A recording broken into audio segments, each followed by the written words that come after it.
पेश है सच को बेहिचक कहने का साहस करता चक्रव्यूह।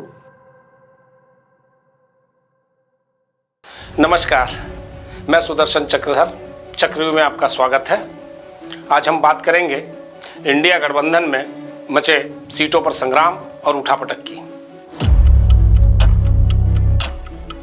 हाल ही में आरएसएस के गढ़ और महाराष्ट्र की उपराजधानी नागपुर में कांग्रेस पार्टी ने अपनी 139वीं वर्षगांठ पर एक महारैली की है। तैयार हम नाम से हुई इस रैली में मल्लिकार्जुन खड़गे और राहुल गांधी ने तूफानी तीर चलाए।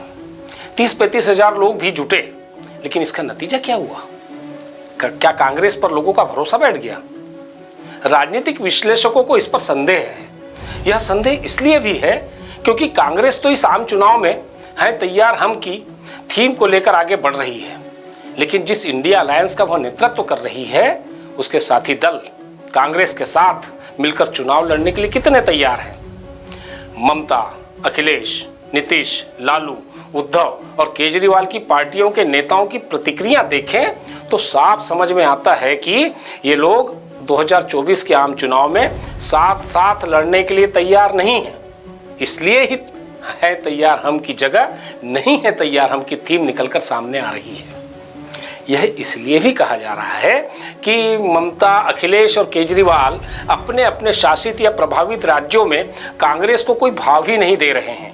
जैसे तृणमूल सुप्रीमो ममता बनर्जी ने साफ साफ घोषणा कर दी है कि भाजपा को हराने की क्षमता सिर्फ उसी में है, इसलिए वो लेफ्ट और कांग्रेस के साथ कोई सीट शेयर नहीं करेगी। वहीं उत्तर प्रदेश में अखिलेश यादव भी कांग्रेस को 2-4 सीट से ज्यादा देने को तैयार नहीं है। वहीं पंजाब और दिल्ली के लिए आपके मुखिया सारी सीटें लड़ने का ऐलान कर चुके हैं।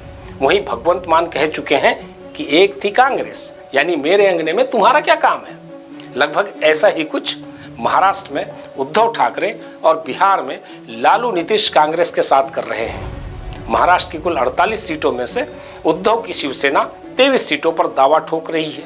बाकी की 25 सीटें कांग्रेस व एनसीपी के लिए छोड़ रही है, लेकिन कांग्रेस के अशोक चौहान, नाना पटोले और संजय निरुपम को यह मंजूर नहीं है। ऐसे में सवाल उठता है कि इंडिया अलायंस में सीट शेयरिंग के लिए कौन तैयार है? यहाँ तो भीतर खाने सीटों के लिए संग्राम मचा हुआ है।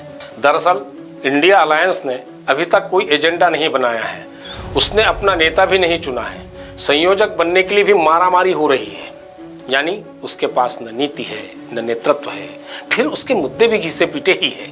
वही महंगाई, बेरोजगारी, जाति जनगणना, अडानी अंबानी आदि। देश की जनता को अब मुद्दा विहीन विपक्ष नहीं बल्कि भाजपा से टकराने वाला सक्षम गठबंधन चाहिए। लेकिन विपक्ष के इंडिया गठबंधन में तो गदर मचा हुआ है। ऊपर है तैयार हम बोलने वाले, पर्दे के पीछे नहीं है तैयार हम कहने लगे हैं। इंडिया अलायंस का कड़वा सच यही है। इस गठबंधन की मुखिया है कांग्रेस, मगर उसने भी 3 हिंदी भाषी राज्यों में हार के बावजूद नागपुर की महारैली में अपना कोई वैकल्पिक एजेंडा पेश नहीं किया। यह भी नहीं बताया कि अगर कांग्रेस की सरकार बनी तो भ्रष्टाचार कैसे कम होगा और महंगाई कैसे रुकेगी, सरकारी संपत्तियां बेचने से कैसे रोका जाएगा, देश की अर्थव्यवस्था को कैसे आगे बढ़ाएंगे। ऐसे अहम मुद्दों पर न तो कांग्रेस देश भर में सड़कों पर उतरी, न उसकी सहयोगी पार्टियां उतर रही है। इसलिए कहा जा सकता है कि ये लोग नहीं है तैयार। दरअसल समस्या ये है कि इन्हें बीजेपी या मोदी के खिलाफ बोलना तो आता है, मगर उसके लिए जनमत जगाना नहीं आ रहा है। उल्टे अपने अपने राज्यों की सरकार की एंटी इनकम्बेंसी का इन्हें जनता को जवाब भी देना है। तभी तो विपक्ष के पास न कोई मुद्दा दिख रहा है, न नीति, न नेतृत्व, न कोई एजेंडा है। बस 2024 के चुनाव के लिए एक दूसरे की टांग खिंचाई चल रही है। इसलिए ये लोग अभी तक स्पष्ट नहीं कह पा रहे हैं कि हैं तैयार हम। एक और कड़वा सच ये है कि इंडिया गठबंधन की अब तक 4 बैठकें हो चुकी हैं। 19 दिसंबर को दिल्ली में हुई बैठक में भी सीट शेयरिंग का कोई फार्मूला तय नहीं हुआ है।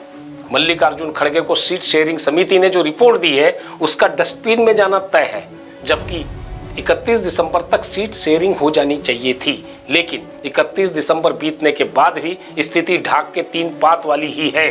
ऐसे में इंडिया गठबंधन का क्या होगा राम जाने। अब विपक्ष के लिए कह सकते हैं कि 2024 का आगाज ऐसा है तो इसका अंजाम कैसा होगा, सोचिएगा जरूर। आज के चक्रव्यूह में बस इतना ही। एक नए मुद्दे पर आपसे फिर मुलाकात होगी। नमस्कार। पेश है सच को बेहिचक कहने का साहस करता चक्रव्यूह।